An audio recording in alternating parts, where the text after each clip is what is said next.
श्री सच्चिदानंद सद्गुरु साईनाथ महाराज की जय।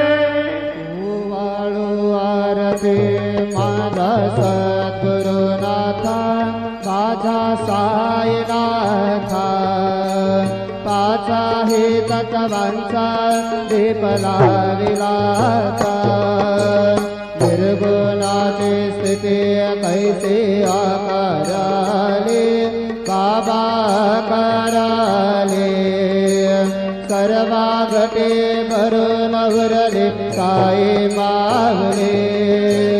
तो वाळू आरती माझा सद्गुरुनाथा माझा साईनाथा पाचा हे तत्वांचा दीप लाविलाता